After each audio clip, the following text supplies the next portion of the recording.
சென்னையிலேருந்து கன்னியாகுமரிக்கு நம்ம போறோம்னா காலையில கன்னியாகுமரி வேலைக்கு போகணும்னா கண்டிப்பா போயிடலாம். ஏன்னா ஒரு 1.25 மணி நேரம், 2 ஹவர் கூட ஆகாதுங்க. 2 ஹவருக்கு முன்னாடி நம்ம அங்க போயிடலாம்.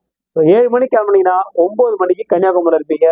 நைட்டு ஒரு 5 மணிக்கு சாயந்தரம் நீங்க கிளம்புனீங்கன்னா 7 மணிக்கெல்லாம் நம்ம சென்னைக்கு வந்துடலாம். உலகின் அதிவேக புல்லட் ரயில் மணிக்கு 431 கிலோமீட்டர் வேகங்க. எந்த நாட்டுல இது மாதிரியான வேகத்தை கொண்ட, அதாவது ஏரோப்ளைனுக்கு நிகரான வேகத்தை வந்து பாத்தீங்கன்னா ஒரு ட்ரெயினால போக முடியும் அப்படின்றத ஆச்சரியமுட்டு சாதனை வந்து நிகழ்த்திருக்காங்க. ஸோ இந்த உலகத்திலே அதிவேகமா ஓடக்கூடிய ட்ரெயின் இந்த ட்ரெயின் தான். அதை பத்தின முழு தகவலை தான் நாம இந்த வீடியோ பதிவுல பார்க்க போறோம். பார்க்கறதுக்கு முன்னாடி நம்ம சேனல் ஃபர்ஸ்ட் டைம் தான் பாக்குறீங்கன்னா சப்ஸ்கிரைப் பண்ணிட்டு நேரா வாங்க, நாம நேரடியா போய் அந்த வேகமான புல்லட் ட்ரெயினை பார்த்துட்டு வந்துடலாம். ஸோ நம்ம இந்தியாவில் வந்து பார்த்தீங்கன்னா வந்தே பாரத் ட்ரெயின் தான் வந்து பார்த்தீங்கன்னா இருக்கிறதுலே வேகமான ட்ரெயின். இந்த ட்ரெயினோட வேகம் எவ்வளவுன்னு கேட்டிங்கன்னா மணிக்கு வந்து 170 180 கிலோமீட்டர் வேகம் தான். ஸோ இப்போ அறிமுகப்படுத்தியிருக்கக்கூடிய இந்த புல்லட் ட்ரெயின் வந்து பார்த்தீங்கன்னா மணிக்கு 431 கிலோமீட்டருங்க. அதாவது நம்ம இந்தியாவில் ஓடக்கூடிய வந்தே பாரத் ட்ரெயினை விட 2 மடங்கு வேகம், 2 மடங்குக்கும் மேல அதிகம். அந்த அளவுக்கு வேகம் கொண்ட இந்த புல்லட் ட்ரெயினை வந்து அறிமுகப்படுத்தியிருக்காங்க. ஸோ உலகத்திலே இதுதான் இப்போதைக்கு அதிக வேகத்துல ஓடக்கூடிய ஒரு ட்ரெயின் அப்படின்னு சொன்னா அது இந்த புல்லட் ட்ரெயின் தான்.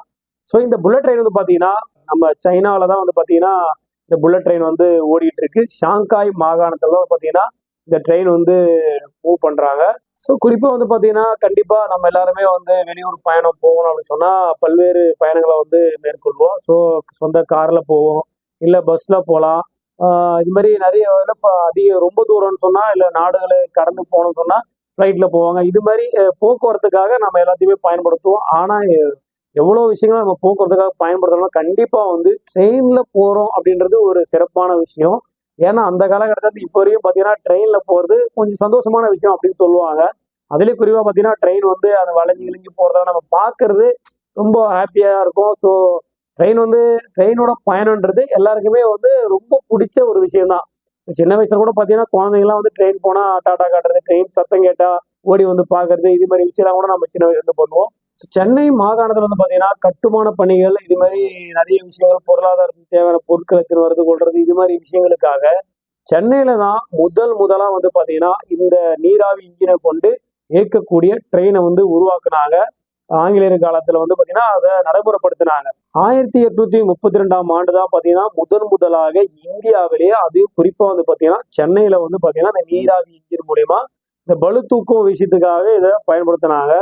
ஸோ இந்தியாவிலே முதலாக இது மாதிரி ட்ரெயினை பார்த்த மக்கள் யாருன்னு கேட்டீங்கன்னா கண்டிப்பா அது நம்ம சென்னை மக்கள் தான்.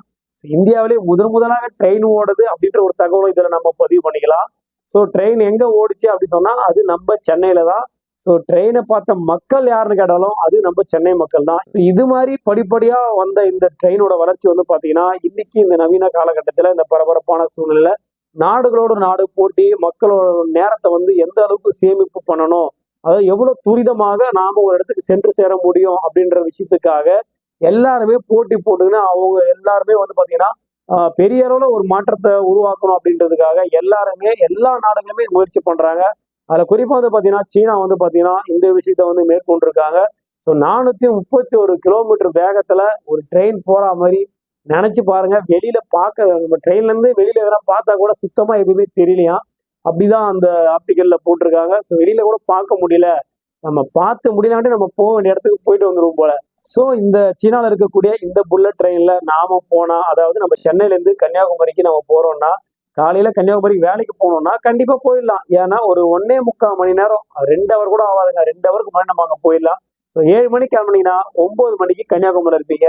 நைட்டு ஒரு 5 மணிக்கு சாயந்தரம் நீங்க கிளம்புனீங்கன்னா 7 மணிக்கெல்லாம் நம்ம சென்னைக்கு வந்துடலாம். ஸோ இந்த அளவுக்கு வேகமா ஓடக்கூடிய ஒரு புல்லட் ட்ரெயினை தான் வந்து சீனா அறிமுகப்படுத்தியிருக்காங்க.